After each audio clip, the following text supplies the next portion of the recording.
ଆପଣମାନଙ୍କୁ ହାଇସ୍କୁଲ ଶିକ୍ଷାକୁ ସ୍ୱାଗତ। ଦଶମ ଶ୍ରେଣୀ ଇତିହାସ ବହିରେ ଥିବା ପ୍ରଥମ ପାଠ ଭାରତୀୟ ଜାତୀୟ ଆନ୍ଦୋଳନ ଗାନ୍ଧିଜୀଙ୍କ ଆବିର୍ଭାବରେ କେତେକ ପରୀକ୍ଷାଗତ ଇମ୍ପୋର୍ଟାଣ୍ଟ କ୍ୱେଶ୍ଚନ୍ ଆମେ ଡିସ୍କସନ୍ କରିବା। ତ ସମସ୍ତେ ପିଲାମାନେ ମନ ଦେଇ ଦେଖ, ଏଇଠାରୁ ହିଁ କ୍ୱେଶ୍ଚନ୍ ଆସିବ, ବାହାରୁ କେଉଁଠି ବି ନାହିଁ। ଦେଖିଦେବା କ୍ୱେଶ୍ଚନ୍। 1 ନମ୍ବର କ୍ୱେଶ୍ଚନ୍ ଦେଖିବା, କେଉଁ ଆନ୍ଦୋଳନଟି ଗାନ୍ଧିଜୀଙ୍କ ନେତୃତ୍ୱରେ ଭାରତର ପ୍ରଥମ ସଫଳ ଅହିଂସା ଆନ୍ଦୋଳନ ଥିଲା? ଏଇଟା ଜାଣିଛନ୍ତି ସମସ୍ତେ, ଚମ୍ପାରଣ ଆନ୍ଦୋଳନ। ବି କ୍ୱେଶ୍ଚନ୍ ବି ହେଇଯିବ ଆମ ରାଇଟ୍ ଆନ୍ସର୍, ଚମ୍ପାରଣ ଆନ୍ଦୋଳନ। 2 ନମ୍ବର ଦେଖିବା, ରାଓଲାତ ଆଇନ ବିରୁଦ୍ଧରେ ହରତାଳ କରିବାରୁ ଗାନ୍ଧିଜୀଙ୍କୁ କେବେ ଗିରଫ କରି ଛାଡ଼ି ଦିଆଗଲା? କେବେ? ତ 2 ନମ୍ବର ହେଇଯିବ ଡି, 1919 ଏପ୍ରିଲ 9। 1919 ଏପ୍ରିଲ 9। 3 ନମ୍ବର ଦେଖିବା, ଖେଡ଼ା ଆନ୍ଦୋଳନର ସଫଳତାରେ ପ୍ରଭାବିତ ହୋଇ କିଏ ଗାନ୍ଧିଜୀଙ୍କର ଜଣେ ପ୍ରଧାନ ଅନୁଗାମୀ ହୋଇଥିଲେ? ଏଇଟା ଦେଖ 2018 ମସିହା କ୍ୱେଶ୍ଚନ୍ରେ ଆସିଥିଲା, ତ ଏଇଟା ଇମ୍ପୋର୍ଟାଣ୍ଟ ବି, ଏଇଟା ବି ମନେ ରଖିବା ଆମେ। 3 ନମ୍ବର ବି, ସର୍ଦ୍ଦାର ପଟେଲ। 3 ନମ୍ବର ବି। 4 ନମ୍ବର କ୍ୱେଶ୍ଚନ୍ ଦେଖିବା, ପ୍ରତ୍ୟେକ ଭାରତୀୟ ନିଜର ଅଙ୍ଗୁଳି ଛାପ ଥିବା ପଞ୍ଜୀକରଣ ପ୍ରମାଣପତ୍ରକୁ ସବୁ ସମୟରେ ବହନ କରିବା ସଂକ୍ରାନ୍ତରେ ଦକ୍ଷିଣ ଆଫ୍ରିକା ସରକାର କେବେ ଆଇନ ପ୍ରଣୟନ କରିଥିଲେ?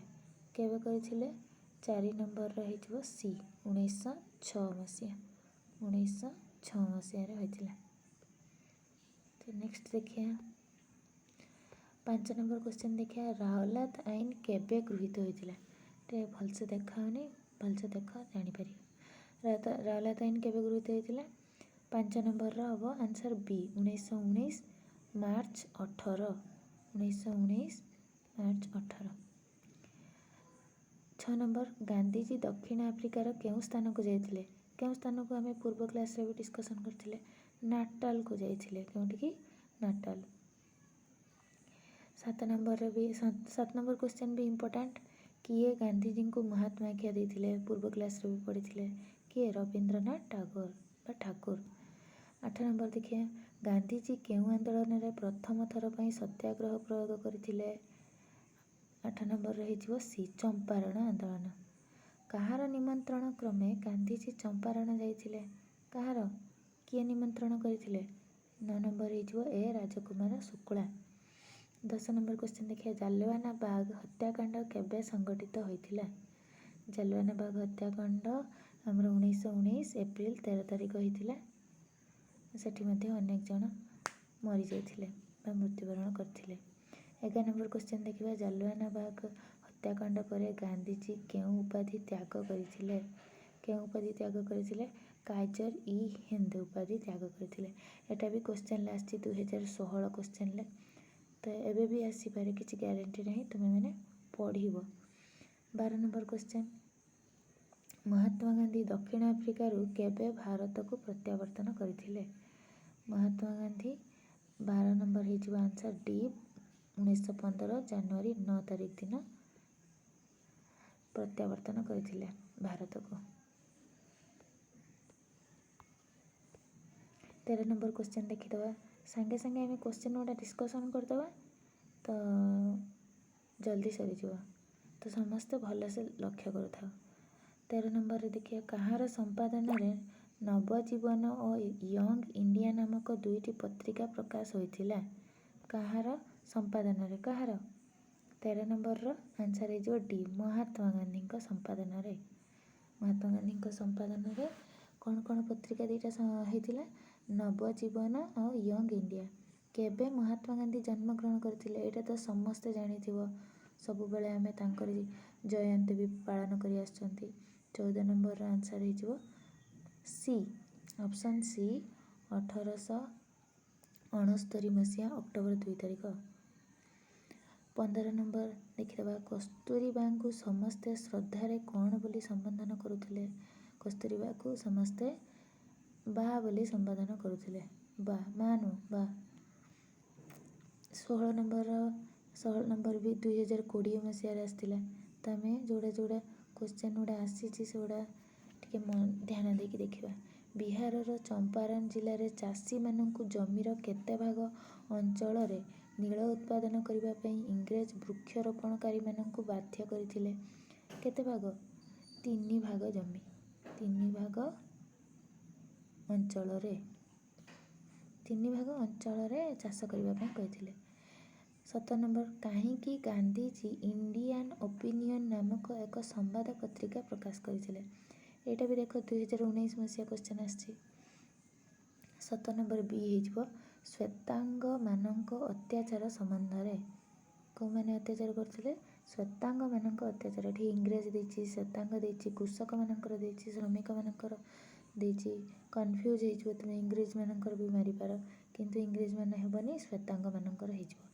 18 ନମ୍ବର କ୍ୱେଶ୍ଚନ୍ ଦେଖିବା, କେଉଁ ଆନ୍ଦୋଳନଟି ଗାନ୍ଧୀଜୀଙ୍କ ନେତୃତ୍ୱରେ ଭାରତର ପ୍ରଥମ ସଫଳ ଅହିଂସା ଆନ୍ଦୋଳନ ଥିଲା?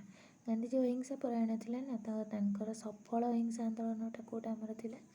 18 ନମ୍ବର ଡି ହେଇଯିବ ଚମ୍ପାରଣ ଆନ୍ଦୋଳନ। 19 ନମ୍ବର ଦେଖିବା, କେବେ ଦିଲ୍ଲୀରେ ରାଓଲାତ ଆଇନ ବିରୁଦ୍ଧରେ ହିନ୍ଦୁ ଓ ମୁସଲମାନମାନଙ୍କ ଏକ ଶୋଭାଯାତ୍ରା ଉପରେ ପୋଲିସ ଗୁଳି ବର୍ଷଣ କରିଥିଲା? କେବେ କରିଥିଲା? 1919 ମାର୍ଚ୍ଚ 20 ତାରିଖ ଦିନ। 20 ନମ୍ବର, କାଇଜର ଇ ହିନ୍ଦର ଅର୍ଥ କ'ଣ? ଏଇଟା ବି ଇମ୍ପୋର୍ଟାଣ୍ଟ କ୍ୱେଶ୍ଚନ୍ ପିଲାମାନେ, ଏଇଟା ବି କ୍ୱେଶ୍ଚନ୍ ଆସେ। କାଇଜର ଇ ହିନ୍ଦର ଅର୍ଥ କ'ଣ? କାଇଜର ଇ ହିନ୍ଦର ଅର୍ଥ କ'ଣ? ହିନ୍ଦୁସ୍ତାନର ସମ୍ରାଟ, ହେଲା, ହିନ୍ଦୁସ୍ତାନର ସମ୍ରାଟ। 20 ନମ୍ବର ସି।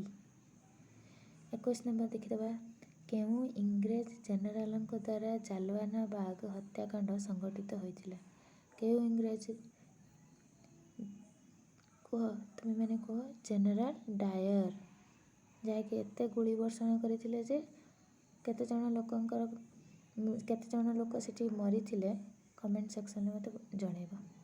22 ନମ୍ବର କ୍ୱେଶ୍ଚନ୍ ଦେଖିବା, ଗାନ୍ଧୀଜୀଙ୍କ ଗଣ ଆଇନ ଅମାନ୍ୟ ଆନ୍ଦୋଳନ ହିଂସାତ୍ମକ ଦିଗରେ ଗତି କରିବାର ଆଶଙ୍କା କରି କିଏ ଗାନ୍ଧୀଜୀଙ୍କୁ ବିରୋଧ କରିଥିଲେ?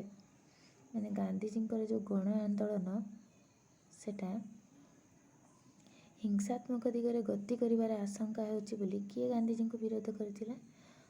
ଆନି ବେସାନ୍ତ। କିଏ? ଆନି ବେସାନ୍ତ। ଆଜି ଆମେ 33ଟା କ୍ୱେଶ୍ଚନ୍ ଡିସ୍କସନ୍ କରିଦେବା। ଭିଡ଼ିଓ ଟିକେ ଲମ୍ବା ହେବ, କିନ୍ତୁ ତୁମ ପାଇଁ ସୁବିଧା, ଜଲ୍ଦି ସରିଯିବ କୋର୍ସ, ଏକ୍ଜାମ୍ ଆସିଲାଣି ନା। ତ 23 ନମ୍ବର କ୍ୱେଶ୍ଚନ୍ ଦେଖିଦେବା, କେଉଁ ଦିନ ରାଓଲାତ ଆଇନ ବିରୁଦ୍ଧରେ ଦେଶବ୍ୟାପୀ ହରତାଳ ପାଳନ କରାଯାଇଥିଲା? 23 ନମ୍ବର ଆନ୍ସର ହେଇଯିବ ସି, 1919 ଏପ୍ରିଲ ମାସ 6 ତାରିଖ ଦିନ। 1919 ଏପ୍ରିଲ 6 ତାରିଖ। 24 ନମ୍ବର କ୍ୱେଶ୍ଚନ୍, ଏଗୁଡ଼ା ସବୁ ଏକ୍ଜାମ୍ରେ ଆସିଛି, ଦେଖିଦିଅ ପିଲାମାନେ, 2019 କ୍ୱେଶ୍ଚନ୍ ବି ଆସିଛି। 24 ନମ୍ବର, ଅହମ୍ମଦାବାଦ ଲୁଗା କାରଖାନା ଆନ୍ଦୋଳନରେ ଗାନ୍ଧୀଜୀଙ୍କ ସତ୍ୟାଗ୍ରହ ଫଳରେ ମାଲିକମାନେ ଶ୍ରମିକମାନଙ୍କ ମଜୁରିରେ କେତେ ଭାଗ ବିରୋଧ କରିବା ପାଇଁ ସମ୍ମତ ହୋଇଥିଲେ? 24 ନମ୍ବରର ଆନ୍ସର ହେଇଯିବ ବି, 35 ଭାଗ। ବି 35 ଭାଗ। ଦେଖା ହେଉନାହିଁ କି ପିଲାମାନେ? ଦେଖିବା, ଭଲସେ ଟିକେ ଦେଖିଦେବା। ହଁ,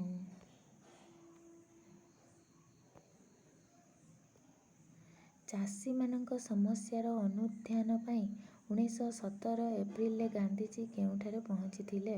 25 ନମ୍ବରର ଆନ୍ସର ହେଇଯିବ କ'ଣ? ମୋତିହାରରେ ସେ ପହଞ୍ଚିଥିଲେ। କେଉଁଠି? ମୋତିହାର।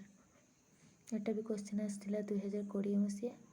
24 ନମ୍ବର ଆନ୍ସର ଦେଖିବା, ଜାଲିଆନାବାଗ କେଉଁଠାରେ ଅବସ୍ଥିତ? ଏଇଟା ତ ସମସ୍ତେ ଜାଣିସାରିଥିବ, ଜାଲିଆନାବାଗ କେଉଁଠାରେ ଅବସ୍ଥିତ? ଅମୃତସର ଠାରେ। ଅମୃତସର କେଉଁଠି ଅଛି? ତୁମେମାନେ ସେଇଟା କହିବ। 27 ନମ୍ବର କ୍ୱେଶ୍ଚନ୍, ଜାଲିଆନାବାଗ ହତ୍ୟାକାଣ୍ଡ ପରେ ଗାନ୍ଧୀଜୀ କେଉଁ ଉପାଧି ତ୍ୟାଗ କରିଥିଲେ? ତ ଏଇଟା ଆମେ ପୁଣି ଥରେ ପଢ଼ିବା ବୋଧେ। ତ 27 ନମ୍ବର ଆନ୍ସର ହେଇଯିବ କାଇଜର ଇ ହିନ୍ଦ। ମହାତ୍ମା ଗାନ୍ଧୀ ଜଣେ ଓକିଲ ରୂପେ ଦକ୍ଷିଣ ଆଫ୍ରିକାର କେଉଁ ସ୍ଥାନକୁ ଯାଇଥିଲେ? ଦକ୍ଷିଣ ଆଫ୍ରିକାରେ ସେ କେଉଁ ସ୍ଥାନକୁ ଯାଇଥିଲେ?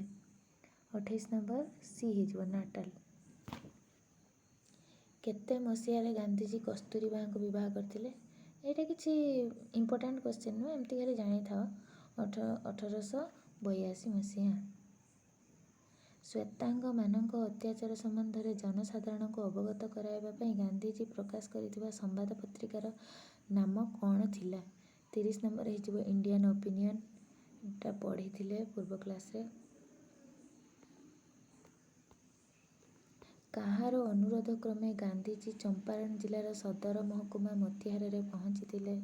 କାହାର ଅନୁରୋଧ କ୍ରମେ? 31 ନମ୍ବର ହେଇଯିବ ବି ରାଜକୁମାର ଶୁକ୍ଳା। 32 ନମ୍ବର ଦେଖିଦେବା ଦକ୍ଷିଣ ଆଫ୍ରିକାରେ ଗାନ୍ଧିଜୀଙ୍କ ସଂଗ୍ରାମ ସମୟରେ ସେଠାକାର ଶାସନର ମୁଖ୍ୟ କିଏ ଥିଲେ? ସେଠାକାର ଶାସନର ମୁଖ୍ୟ କିଏ ଥିଲେ କୁହ? General Scotts. 33 ନମ୍ବର କେତେ ମସିହାରେ ଗାନ୍ଧିଜୀ ନାଟାଲ ଭାରତୀୟ କଂଗ୍ରେସ ନାମକ ଏକ ରାଜନୈତିକ ଅନୁଷ୍ଠାନ ଗଠନ କରିଥିଲେ? କେତେ ମସିହାରେ? 1894 ମସିହାରେ। 1894 ମସିହାରେ। ଆଜି ଆମେ 33ଟା କ୍ୱେଶ୍ଚନ୍ ଆନ୍ସର୍ ଡିସ୍କସନ୍ କଲେ। ଆଶା କରୁଛି ତୁମେମାନେ ଭିଡ଼ିଓରୁ କିଛି ଲାଭ ପାଉଥିବ। Thank you. ନେକ୍ସଟ ଭିଡ଼ିଓରେ ଆମେ ଦେଖା ହେବା।